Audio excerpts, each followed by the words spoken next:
दोस्तों, बात साल 1999 की है, जब मैं 28 साल का था। मैं इलाहाबाद में रहता था। मुझे घूमने का बहुत शौक था। मैं अपने एक दोस्त के घर गया हुआ था। उसका घर छत्तीसगढ़ में था। मैंने एक दिन उससे कहा कि तू मुझे अपनी बाइक दे, मैं आसपास की जगह घूमना चाहता हूँ। और हाँ, मैं अकेला ही जाऊँगा क्योंकि मुझे अकेले घूमना ही पसंद था। मैंने अपना कैमरा उठाया, बाइक ले और घूमने निकल गया। कुछ घंटों के बाद मैं शहर से दूर हरे भरे पहाड़ के किनारे बसी एक गांव में था। उस गांव की सुंदरता मुझे बहुत लुभा रही थी। इतनी सुंदर जगह मैंने आज से पहले नहीं देखी थी। जून महीने की शुरुआत थी। मैं घूमते घूमते पहाड़ पर चढ़ गया था और जब पहाड़ से नीचे आया तो देखा मेरी बाइक पंचर हो चुकी थी। अब जंगल में कुछ नहीं किया जा सकता था। मैं गाड़ी खींचते हुए गांव की ओर बढ़ने लगा। गर्मी की शाम थी। मैं गांव पहुंचते पहुंचते पसीने से तरबतर हो चुका था। मुझे प्यास भी लगाई थी। तभी मुझे कुएं पर एक लड़की खड़ी दिखी। मुझे कुछ समझ नहीं आया। मैं सीधे कुएं पर पहुंच गया। वह मुझे अचानक देखकर चौंक गई और मेरी ओर बड़ी बड़ी आंखों से देखने लगी। मैंने कहा, जी पानी मिलेगा? उसने कहा, चलिए घर पर देते हैं। मैं नीचे झुका और अपना दोनों हाथ अपने मुंह से लगा लिया। बचपन में कई बार नल से ऐसे पानी पिया था। उसने कुएं से एक बाल्टी पानी निकाला और मेरे हाथों पर गिराने लगी। मैं देख रहा था, वह पीले रंग के सूट और हरे दुपट्टे में इस गर्मी के मौसम में बसंती मौसम की तरह लग रही थी। गेहुआ रंग, गुलाबी होठ, बड़ी बड़ी आंखें, बहुत सुंदर थी वह। मेरी सारी गर्मी गायब हो गई थी। ऐसा लग रहा था जैसे पूर्वा बयार बह रही हो। मैं उसे देखता रहा, पानी पीता रहा, पानी पीता रहा। जी पानी खत्म हो गया। उसकी मीठी आवाज़ गूंजी। मैं उसे देखने में इतना मशगूल था कि एक बाल्टी पानी खत्म हो गया और मुझे पता ही न चला। वह पलटकर अपने घर की ओर जाने लगी। मैंने कहा, जी पंचर वाला कहाँ मिलेगा? मेरी गाड़ी पंचर हो गई है। उसने कहा, आप यहाँ पहली बार आए हैं क्या? मैंने कहा, जी। वो बोली, मेरे साथ आइए। मैं उसके पीछे पीछे जाने लगा। वह मुझे अपने घर ले गई। घर के बाहर पहुंचकर उसने कहा कि गाड़ी यहीं खड़ी कर दीजिए और मुझे घर के अंदर ले गई। मैंने अपना कैमरा उठाया और उसके साथ चला गया। कमरे में एक 7 साल की बच्ची और एक आदमी, 2 लोग बैठे हुए थे। उसने उनसे कहा, पापा इनकी गाड़ी पंचर हो गई है, आप इन्हें बता दीजिए कहाँ बनेगी, और खुद अंदर के कमरे में चली गई। उसके पापा ने मुझे बैठने को कहा और उस छोटी सी लड़की को आवाज़ दी, छोटी जाओ पानी ले आओ। मैंने कहा, जी पानी मैं पी चुका हूँ। तो उन्होंने कहा, जाओ मम्मी को बोलो कि चाय बना दे।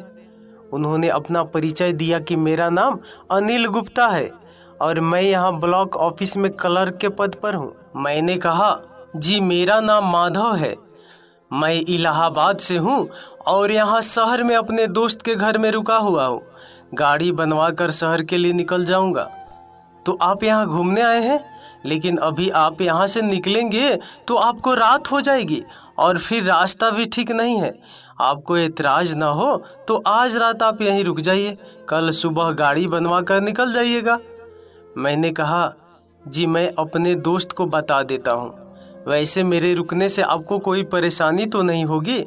उन्होंने हंसकर कहा, अरे कैसी परेशानी, हमारे भारत में तो भगवान का रूप होते हैं मेहमान। जी वो मैं अनाथ हूँ, मेरी जाति और धर्म का मुझे भी खुद पता नहीं है, मैंने धीरे से कहा। उन्होंने कहा, हमें जाति और धर्म से कोई फर्क नहीं पड़ता, बस इंसान अच्छा होना चाहिए। लैंडलाइन से फ़ोन करके आप अपने दोस्त को बता दीजिए कि आज आप नहीं आ पाएंगे। मेरा मन उनके लिए सम्मान से भर गया। मैंने कहा, अंकल आप मुझे तुम ही बुलाइए। मैंने उनके लैंडलाइन से आशीष को फ़ोन किया और उसे बताया कि गाड़ी खराब हो गई है, मैं आज नहीं आ पाऊँगा। इतने में चाय लेकर वह लड़की आ गई और रखकर चली गई। मैं मन ही मन खुश हो रहा था कि चलो कुछ समय और मैं उसे देख पाऊँगा। हम दोनों चाय पीने लगे। इतने में छोटी और आंटी आए। मैंने आंटी को नमस्ते कहा, कुछ बातें हुई। उसके बाद आंटी खाना बनाने चली गई। अंकल बोले, तुम हाथ पैर धोकर आराम करो, तब तक मैं बाजार से कुछ सामान लेकर आता हूँ। अंकल ने आवाज़ दी, अनु, माधव को बाथरूम दिखला दो। उस लड़की ने आवाज़ दी, जी पापा। अच्छा, तो इसका नाम अनु है। वह मुझे घर के पीछे आंगन की ओर ले करके गई। मैंने उससे पूछा, आपका नाम? उसने कहा, अनुराधा है, सब मुझे अनु बुलाते हैं। मैंने कहा, राधा, आप हमेशा इतना ही कम बोलती हैं क्या? वो बोली, सब मुझे अनु बुलाते हैं और मैं किसी अजनबी से कम ही बात करती हूँ। जी, मैं तो राधा ही बोलूँगा क्योंकि मैं सबसे अलग हूँ और बात करेंगी तभी तो पहचान बढ़ेगी। वह बोली, और भला मैं आपसे पहचान क्यों बढ़ाऊँ? मैंने फिर कहा, क्योंकि मैं सबसे अलग हूँ। उसने मेरी ओर देखा, मैं उसे ही देख रहा था। हम दोनों एक दूसरे को देखते रह गए। मैं तो उसकी बड़ी बड़ी आंखों में डूबने ही वाला था कि छोटी ने आवाज़ दी, अनु दीदी यहाँ आओ। वो वहाँ से भाग आई। मैं जब अंदर आया तो वो छोटी को पढ़ा रही थी। मैंने कहा, मैं पढ़ा देता हूँ। उसने कहा, जी ठीक है, और वह रसोई में चली गई। मैं छोटी को पढ़ाने लगा। छोटी ने कहा, वाह भैया, आप तो बहुत अच्छा पढ़ाते हैं। दीदी तो हमेशा पढ़ाते समय मुझे बहुत डांटती है। मैंने कहा कि जो डांटता है वही सबसे ज़्यादा प्यार भी करता है। छोटी ने कहा, फिर तो पापा मुझसे ज़रा भी प्यार नहीं करते क्योंकि पापा मुझे कभी नहीं डांटते। मैं उसके भोलेपन पर हंसने लगा और उसे गोद में उठा लिया। अंकल भी तब तक वापस आ गए। खाना खाते समय बातों बातों में पता चला कि पहाड़ के ऊपर शिव जी का पुराना मंदिर भी है जिसे मैंने देखा नहीं था। अंकल ने कहा, कल रविवार है तो अगर तुम्हें ऐतराज ना हो तो एक दिन और रुक जाओ। कल मैं, तुम, छोटी और राधा सब चलेंगे, साथ में घूम आएंगे। सीढ़ी चढ़ने में तुम्हारी आंटी के घुटने में दर्द होता है तो वह तो नहीं जा पाएगी। मैं सहर्ष तैयार हो गया और नहीं पता मुझे ऐसा क्यों लगा कि जैसे राधा के चेहरे पर भी खुशी थी। अगली सुबह मैं दुकान जाकर अपने लिए एक सेट कपड़े ले आया, गाड़ी बनवाई। उसके बाद नाश्ता कर और दोपहर के लिए पूरी सब्जी पैक कर हम लोग मंदिर के लिए निकल गए। निकलने से पहले मैंने अपने दोस्त आशीष को कॉल करके बताया तो उसने कहा, लगता है तुम वहीं परिवार बसाने का इरादा करके गए हो। मैंने कहा, जो तुम्हारे पास नहीं है उसका उपयोग मत करो। उसने कहा, क्या? मैंने कहा, वही जो सबके सिर में होता है और तुम्हारे घुटने में है। उसने कहा, आओ तुम्हें बताते हैं। मैंने कहा, चलो फ़ोन रखते हैं। अंकल सारे रास्ते वहाँ की खासियतों के बारे में बताते जा रहे थे। मंदिर बहुत ऊपर था। मैं सीढ़ियाँ चढ़ते चढ़ते थक गया था। अंकल छोटी को गोद में लेकर आगे निकल गए थे। मैं और राधा दोनों साथ ही थे। हम दोनों धीरे धीरे सीढ़ी चढ़ रहे थे। मैंने कहा, राधा, तुम अभी क्या कर रही हो? राधा ने कहा कि हम अभी एमए फाइनल ईयर में हैं। उसने मुझसे पूछा, आप क्या करते हैं? मैंने कहा कि मैं आईएएस की तैयारी कर रहा हूँ। राधा, तुम बुरा ना मानो तो तुमसे एक बात पूछूं? वो बोली, पूछिए। मैं बोला, तुम्हारी और छोटी की उम्र में इतना फासला कैसे है? राधा ने कहा, छोटी को किसी ने कचरे के ढेर पर फेंक दिया था। उसके परिवार वालों का पता न चला। पुलिस वाले उसे अनाथालय में देने जा रहे थे तो पापा ने कहा कि इसे हम पालेंगे और पापा उसे घर ले आए। छोटी हमारे घर में हम सबकी जान है। हम तीनों उससे बहुत प्यार करते हैं। हमने छोटी को उसके बारे में नहीं बताया, न कभी बताएंगे। मेरा मन इस परिवार के सभी सदस्यों के प्रति प्यार और सम्मान से भर गया। मैंने कहा, राधा, मैं भी अनाथालय में। वो बीच में बात काट कर बोली, मुझे पता है, जब आप पापा से बात कर रहे थे तो मैंने सुना था। और छोटी के बारे में जानकर भी आपके मन में हमारी सोच के प्रति कोई संदेह है क्या? मैंने कहा नहीं। अब ये सब बातें छोड़िए, चलिए जल्दी चले, नहीं तो पापा बोलेंगे दोनों कहाँ रुक गए। चलते चलते मेरे पैर में कांटा चुभ गया। राधा एकदम परेशान हो गई। उसने बोला बैठ जाइए। मेरा पैर अपनी गोद में रखा और धीरे से कांटा खींचकर निकाल दिया। मुझे पता भी न चला। मैंने हंसकर कहा, राधा तुमने किसी अजनबी के पैर को अपनी गोद में कैसे रख लिए? वह कुछ न बोली। फिर थोड़ी देर बाद उसने कहा, आप मुझे राधा क्यों बुलाते हैं जबकि बाकी सब तो मुझे अनु बुलाते हैं? तो मैंने कहा, क्योंकि मैं सबसे अलग हूँ। तो उसने कहा, नहीं इसलिए नहीं, बल्कि इसलिए क्योंकि आप माधव हो। मैं चुप हो गया। राधा मेरे मन की बात समझ रही थी। अब मुझे यह जानना था कि उसके दिल में मेरे लिए क्या है। हम ऊपर पहुँचे तो देखा अंकल और छोटी पहले ही पहुँच चुके थे। मैंने दौड़कर छोटी को गोद में उठा लिया। मुझे आज उस पर और प्यार आ रहा था। राधा हम दोनों को प्यार भरी नज़रों से देख रही थी। इसके बाद हम लोगों ने मंदिर में पूजा की, आसपास की जगहों पर घूमे। अपने कैमरे में मैंने सबकी फ़ोटो ली और शाम होते होते हम घर पर आ गए। अगली सुबह मैं जाने के लिए तैयार हो गया। मैंने अंकल से कहा, आप मुझे यहाँ का पता दे दीजिए, मैं सारी फ़ोटोज़ भेज दूँगा। अंकल ने कहा, फिर कभी मौका मिले तो ज़रूर आना। मैंने मन ही मन कहा, मुझे तो यहाँ आना ही है। मैंने अंकल और आंटी के पैर छुए, छोटी को प्यार किया। मैंने चारों ओर देखा, राधा कहीं नहीं दिख रही थी। मैं उसे कुछ बात करना चाहता था। मैं मायूस हो गया और वहाँ से निकल गया। घर से कुछ दूर ही आगे बढ़ा तो देखा एक आम के पेड़ के नीचे राधा खड़ी थी। मैंने गाड़ी रोक दी। मैंने देखा उसकी आंखों में नमी थी। मैंने पूछा, तुम यहाँ? उसने कुछ न कहा। मैंने कहा, किसी अजनबी के जाने पर भी तुम्हारी आंखों में आंसू आते हैं क्या? उसने कहा, तुम अजनबी नहीं, राधा के माधव हो। मैंने जानबूझकर कहा कि अब तुम मुझे आप से तुम बोलने लगी। उसने कहा, प्रेम स्वतः अधिकार दे देता है माधव। मुझे मेरे सवाल का जवाब मिल गया था। मैंने कहा, राधा तुम मेरा 1 साल इंतज़ार करना, मैं तुम्हें लेने आऊँगा। उसने धीरे से मेरा हाथ पकड़ लिया। हम दोनों एक दूसरे का हाथ थामे देर तक खड़े रहे। लग रहा था काश समय यहीं रुक जाए। फिर राधा ने कहा, जाओ माधव, मैं तुम्हारा इंतज़ार करूँगी। फिर मैंने गाड़ी उठाई और नज़र भर कर उसे देखा और वापस आ गया। आशीष के घर पहुँचा तो उसने कहा, और कलेक्टर साहब घूम आए? मैंने कहा, हाँ यार, बहुत खूबसूरत जगह है ये। वैसे कल मैं इलाहाबाद के लिए निकल जाऊंगा। तो उसने कहा, तो फिर कब आओगे? मैंने कहा, अभी तो आईएएस की ट्रेनिंग के लिए मंसूरी जाना है, उसके बाद आऊँगा। मैंने मन ही मन कहा, यही तो मेरी ज़िंदगी है, इसके सिवा जाऊँगा भी कहाँ। मैंने आईएएस की परीक्षा पास कर ली थी, लेकिन मैंने राधा से और उसके परिवार से यह सब छुपाया था, क्योंकि मैंने सोचा कि जब मैं ज्वाइन कर लूँगा तब उन्हें यह बात बताऊँगा और राधा का हाथ भी अंकल से मांग लूँगा। मैं इलाहाबाद अपने रूम पर पहुँच चुका था। मैं 12वीं तक अनाथालय में रहा। उसके बाद अपना एक अलग रूम लेकर रहने लगा था। मैंने राधा के घर पर फ़ोन किया तो फ़ोन अंकल ने उठाया।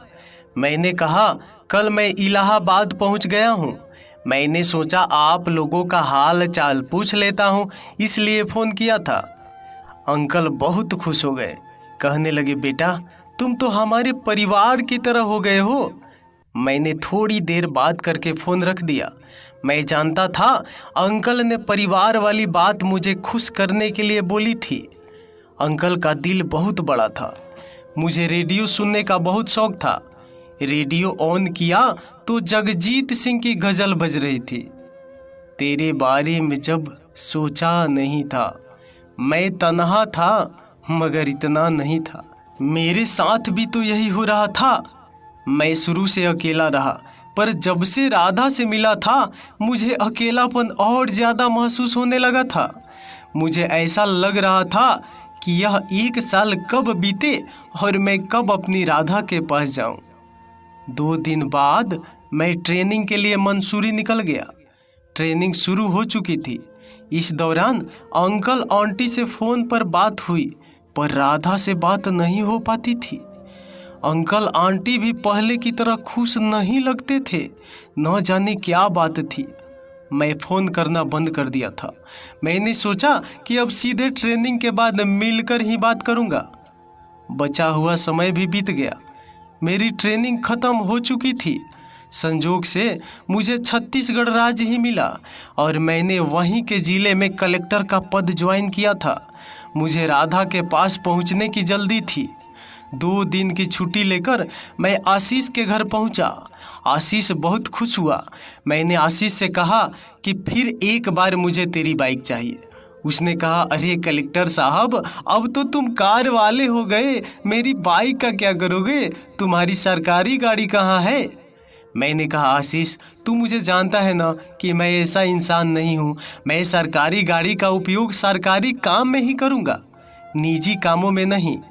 मैंने आशीष की बाइक उठाई और निकल गया राधा के घर। मुझे उसके घर का रास्ता बहुत लंबा लग रहा था। मैं राधा के घर पहुंचा तो अंकल मुझे बाहर ही मिल गए। मुझे देखा तो एकदम खुश हो गए। मैंने उनके पैर छुए और कहा, अंकल, मैं माधव कुमार IAS। अंकल बहुत चक्के रह गए। फिर अंकल को मैंने सारी बात बताई। अंकल बहुत खुश हो गए थे। मुझसे कहा, अरे चलो घर के अंदर चलो। आंटी और छोटी भी आ गई, पर मुझे राधा कहीं नहीं दिखी। मैंने पूछा, अनु कहीं दिखाई नहीं दे रही? अंकल आंटी थोड़ी उदास हो गए और बोले, अपने कमरे में है, आराम कर रही है। मैंने कहा, कुछ परेशानी है क्या? वह कुछ बोलते इससे पहले ही राधा आ गई। मैं उसे देखता रह गया। लगा दौड़ के गले से लगा लूं, पर लगा नहीं पाया। वह कुछ कमज़ोर लग रही थी और वह मुझसे मिलकर खुश भी नहीं लगी। लग रहा था बहुत कुछ ऐसा है जो वह मुझे बताने से खुद को रोक रही है। अंकल ने मुझसे पहले ही बता दिया, अरे हमारे माधव साहब तो कलेक्टर बन गए हैं। यह सुनकर राधा के चेहरे पर बहुत बड़ी मुस्कान आ गई। वह बोली, माधव, मैं तुम्हारे लिए बहुत खुश हूँ। मुझसे थोड़ी देर बात कर राधा अंदर चली गई। आंटी भी मेरे लिए चाय बनाने चली गई। मैंने हिम्मत करके अंकल से बोल ही दिया कि मैं अनु से शादी करना चाहता हूँ। अंकल कुछ बोल नहीं पाए थे। तभी राधा ने आवाज़ दी। अंकल अंदर गए और जब बाहर आए तो कहा, हमें माफ़ कर दो बेटा, लेकिन अनु तुमसे शादी नहीं करना चाहती। मैं कुछ समझ नहीं पाया। मैंने कहा, अंकल, क्या मैं राधा से अकेले में बात कर सकता हूँ? अंकल बोले, राधा? मैंने कहा, मैं अनु को राधा ही बुलाता हूँ। उन्होंने कहा, जाओ बात कर लो। मैं दौड़कर राधा के पास गया।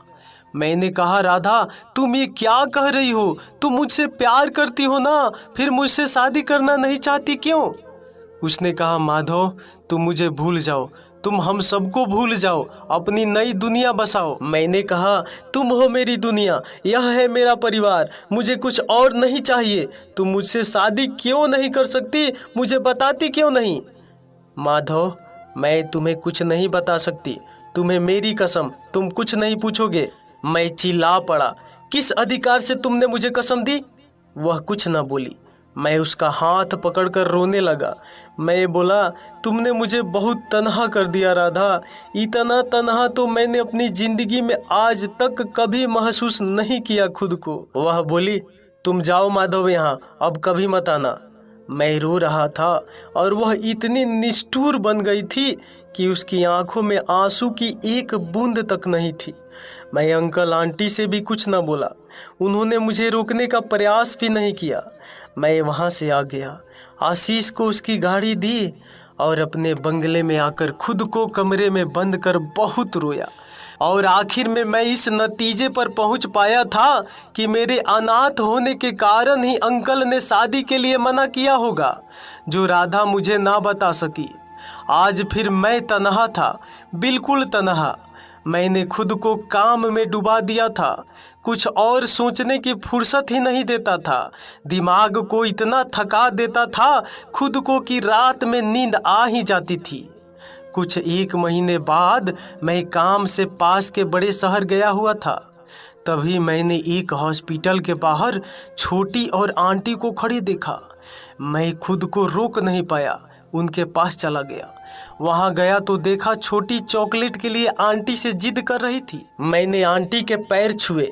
छोटी कहने लगी, मुझे चॉकलेट चाहिए। मैं उसे चॉकलेट दिलाने ले गया।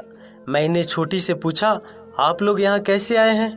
तो उसने कहा, अनु दीदी बहुत बीमार है तो पापा उन्हें डॉक्टर के पास लेकर आए हैं। मैं सुनकर सन्न रह गया। मैंने उसे चॉकलेट दिलाई और आंटी के पास पहुंचा। मेरी आंखों के सामने कमजोर राधा घूम गई। मुझे खुद पर गुस्सा आ रहा था कि मैं उसे देखकर भी क्यों न समझ पाया। मैंने आंटी से कहा, राधा को क्या हुआ है? वह कहने लगी, बेटा, अनु नहीं चाहती थी कि यह बात तुम्हें पता चले। उसने हमें बताया था कि तुम दोनों एक दूसरे को चाहते हो। वह नहीं चाहती थी कि उसकी वजह से तुम्हारी जिंदगी में कोई दुख आए, इसलिए उसने कहा कि वह तुमसे शादी नहीं करेगी। वह चाहती थी कि तुम किसी और से शादी करके अपनी जिंदगी खुशी खुशी बिताओ। मैंने कहा, लेकिन हुआ क्या है उसे? उन्होंने कहा, अनु को ब्लड कैंसर है। मैं वहीं बैठ गया, लगा जैसे मेरा सारा संसार छिन गया हो। आंटी ने मुझे सहारा देकर उठाया। मैं उनके गोद में सर रखकर रोने लगा। छोटी हम दोनों को टुकुर टुकुर देख रही थी। मैंने देखा कि अंकल और राधा आ रहे थे। मैं दौड़ कर गया, राधा को सहारा देकर ले आया। राधा मुझे देखकर चौंक गई थी। उसने कुछ कहना चाहा। मैंने कहा, तुम कुछ मत बोलो, मुझे सब पता चल गया है। अंकल ने बताया, राधा का कैंसर लास्ट स्टेज पर है। मैं सबको लेकर अपने शहर आ गया। अंकल को घर भेज दिया क्योंकि उनकी छुट्टी नहीं थी। शाम को मैं राधा से अकेले में बात कर रहा था। मैंने कहा, तुमने कहा था ना कि प्रेम स्वतः ही अधिकार दे देता है, तो फिर तुमने मुझसे मेरा अधिकार क्यों छीना? मैंने भी तो तुमसे प्रेम किया है। मेरा अधिकार है कि मैं हर परिस्थिति में तुम्हारे साथ रहूं। तुम मुझसे मेरा यह अधिकार नहीं छीन सकती। माधव राधा कुमार बनना चाहता हूं मैं। अपने नाम के साथ सदा के लिए तुम्हारे नाम जोड़ना चाहता हूं। क्या तुम मुझे मेरे जीने का सहारा दोगी? तुम मुझसे शादी करोगी? मुझे मेरा परिवार दे दो राधा। तुम चाहती हो कि मैं खुश रहूं तो तुम मुझे मेरी सुनहरी यादें दे दो राधा, मेरे साथ अपनी ज़िंदगी बिताकर। राधा धीरे से मेरे गले लग गई और हम दोनों ही रोने लगे। मंदिर में मैंने और राधा ने शादी कर ली। पापा घर पर रहते थे। मम्मी और छोटी मेरे साथ रहने लगे। मुझे मेरा परिवार मिल गया था। मैं राधा का इलाज करा रहा था, पर राधा दिन ब दिन कमज़ोर होती जा रही थी। इलाज का कुछ खास असर नहीं हो रहा था। एक दिन मैंने राधा से कहा, तुम्हारी कोई इच्छा हो जो तुम पूरी करना चाहती हो तो मुझे बताओ। राधा ने हंसकर कहा, मेरी अंतिम इच्छा पूछ रहे हो? मैंने कहा, नहीं, तुम्हारी पहली इच्छा। तुमने आज से पहले कभी मुझसे कुछ मांगा? राधा ने कहा, मैं एक वृद्धाश्रम और अनाथ आश्रम खोलना चाहती थी, जहां बुजुर्ग और बच्चे दोनों साथ रहे। बुजुर्गों को बच्चों का प्यार और बच्चों को बड़ों का प्यार मिलता रहे। मैंने कहा, मैं तुम्हारी इच्छा ज़रूर पूरी करूंगा राधा। मैंने अनाथ आश्रम और वृद्धा आश्रम के लिए ज़मीन खरीद ली थी। मैं उस दिन राधा को लेकर के वहां गया और कहा कि यहाँ अपने हाथों से एक आम का पौधा रोप दो। राधा ने मुझसे पहली बार प्यार का इजहार भी तो आम के पेड़ के नीचे ही किया था। मैं एक सुनहरी याद के रूप में इसे रखना चाहता था। राधा अस्पताल के चक्कर काट काट कर थक गई थी। वह बोली, माधव, अपना अंतिम समय में शांति से अपने परिवार के साथ तुम्हारे साथ बिताना चाहती हूँ। मैं चाह कर भी उसे मना नहीं कर पाया। मैंने पापा को भी बुला लिया। जिंदगी धीरे धीरे हाथ से रेत की तरह फिसल रही थी। राधा बोलने में हांफने लगती थी, सांस फूलने लगती थी उसकी, त्वचा से खून भी निकलने लगता, पर इतने दर्द में भी राधा हमेशा मुस्कुराती रहती। और एक दिन मेरी बाहों में ही राधा ने अपनी आखिरी सांस भर ली। आज राधा को गए 15 साल हो गए। राधा चली गई पर मेरी तन्हाई दूर कर गई। मुझे मेरा परिवार दे गई थी।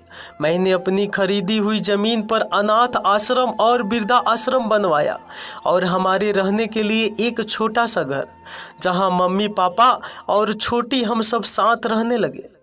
राधा के लगाए आम के पेड़ के नीचे बैठकर सब माधव की कहानी सुन रहे थे।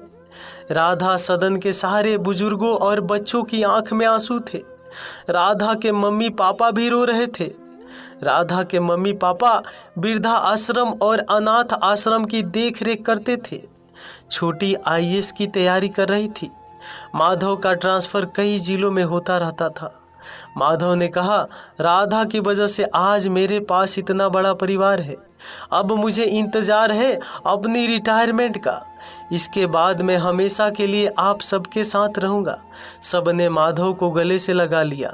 इसके बाद सब अपने अपने काम में लग गए।